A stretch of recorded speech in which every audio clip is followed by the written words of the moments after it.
Assalamualaikum, nama saya Ahmad Muaz bin Jasmi. Saya Muhammad Azhan Zamani bin Muhammad Zamzamini. Saya Fayad bin Azhar. Assalamualaikum warahmatullahi wabarakatuh kepada semua. Pada hari ini saya akan membentangkan tentang peranan bahasa Melayu dalam pembentukan jati diri. Bahasa bukan sekadar alat komunikasi, malah merupakan wahana utama yang membentuk pemikiran, nilai dan identiti sesuatu bangsa.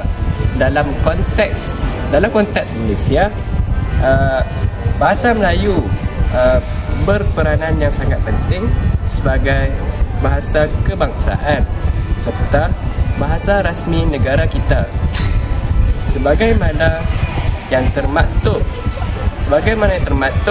di dalam Perkara 152 Perlembagaan Persekutuan, kedudukan ini jelas menunjukkan bahawa bahasa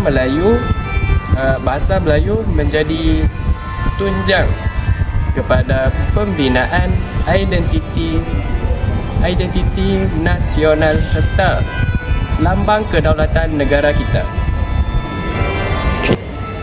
Hadirin yang dihormati, peranan pertama bahasa Melayu dalam pembentukan jati diri dapat dilihat melalui fungsinya sebagai medium penyatuan masyarakat majmuk.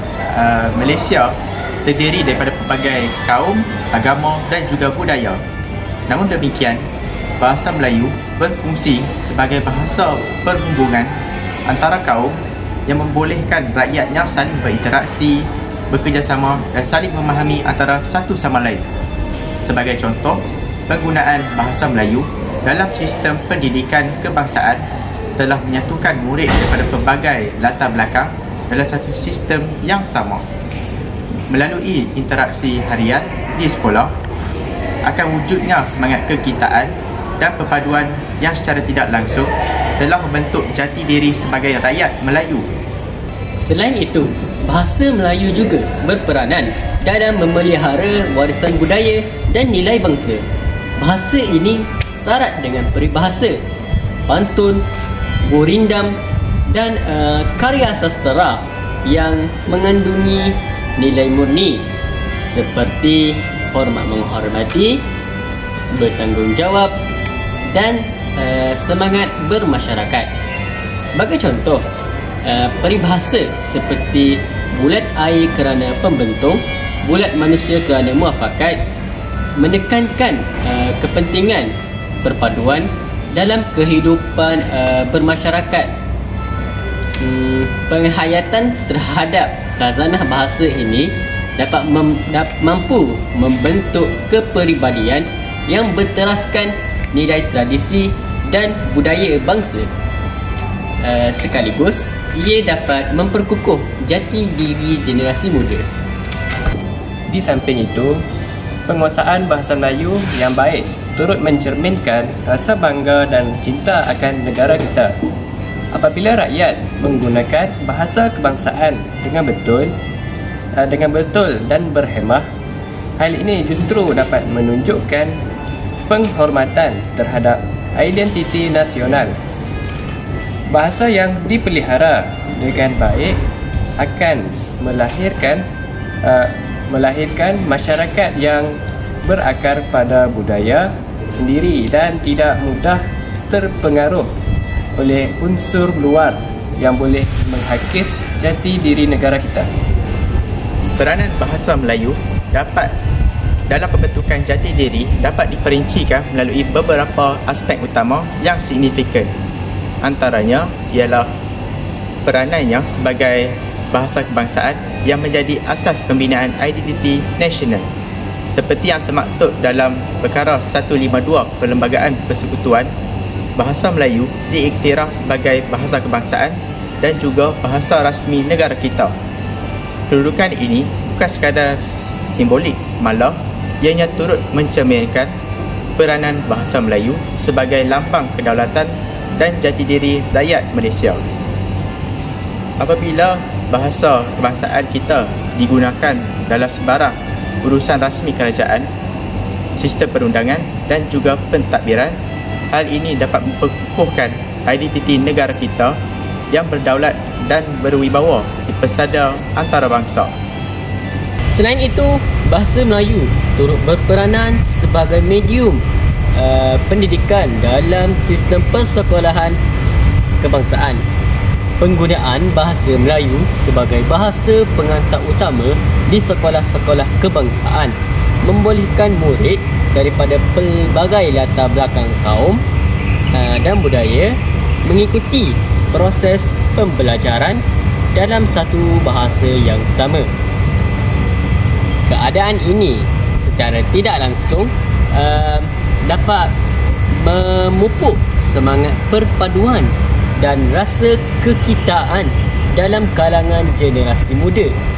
Sebagai contoh, interaksi harian antara murid melalui aktiviti kokurikulum, perbincangan kumpulan dan pembentangan kelas dalam bahasa Melayu membantu ataupun membentuk identiti bersama sebagai rakyat Malaysia yang bersatu padu. Baiklah, di samping itu, bahasa Melayu juga menjadi wahana penyampaian nilai dan budaya bangsa melalui karya sastra seperti novel, cerpen, puisi dan drama. Pelbagai nilai murni dapat diterapkan dalam diri masyarakat.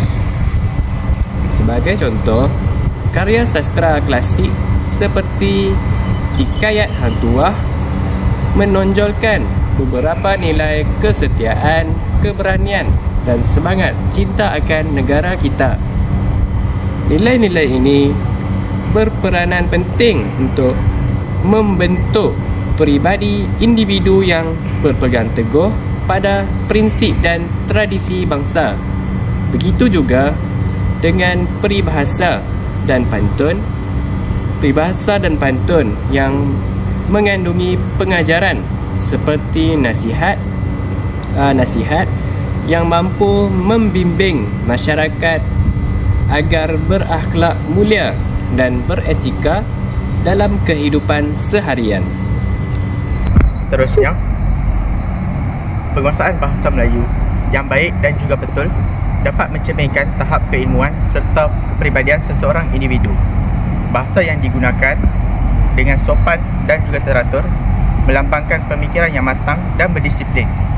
Dalam konteks ini, penggunaan bahasa yang santun dalam komunikasi rasmi maupun tidak rasmi dapat memperlihatkan nilai hormat menghormati serta adab dalam masyarakat. Hal ini amat penting dalam pembentukan jati diri yang berteraskan kesantunan dan juga budi bahasa selaras dengan budaya masyarakat Melayu yang menitik beratkan adab dan juga tata susila. Sebagai rumusan keseluruhan, jelaslah bahawa bahasa Melayu memainkan peranan yang amat besar dalam pembentukan jati diri individu dan bangsa. Bahasa Melayu juga bukan sekadar medium komunikasi harian, bahkan ia merupakan asas kepada pembinaan identiti nasional yang kukuh. Kedudukannya sebagai bahasa kebangsaan dan bahasa rasmi negara sebagaimana yang diperuntukkan dalam Perkara 152 iaitu Perlembagaan Persekutuan membuktikan bahawa bahasa ini menjadi simbol kedaulatan dan maruah negara. Tanpa bahasa yang menjadi tonggak penyatuan, sesebuah bangsa akan kehilangan arah dan identiti yang jelas. Baiklah, di samping itu, peranan bahasa Melayu dalam sistem pendidikan negara turut menyumbang secara langsung kepada pembentukan jati diri generasi muda. Melalui penggunaan bahasa Melayu sebagai bahasa pengantar utama di sekolah kebangsaan dan institusi pengajian tinggi awam, pelajar dididik dalam satu kerangka bahasa yang sama Keadaan ini bukan sahaja memudahkan penyampaian ilmu, malah memupuk semangat perpaduan dan rasa tanggungjawab sebagai rakyat Malaysia. Sebagai contoh, pelaksanaan kurikulum kebangsaan yang menggunakan bahasa kebangsaan kita iaitu bahasa Melayu sebagai medium utama telah melahirkan ramai tokoh dalam pelbagai bidang seperti pentadbiran, pendidikan dan perundangan yang tetap berpegang teguh pada identiti nasional. Sekian setakat ini sahaja daripada kami. Semoga maklumat yang kami sampaikan pada hari ini bermanfaat bagi kamu semua. Sekian, wabillahi taufiq wa hidayah. Wassalamualaikum warahmatullahi wabarakatuh.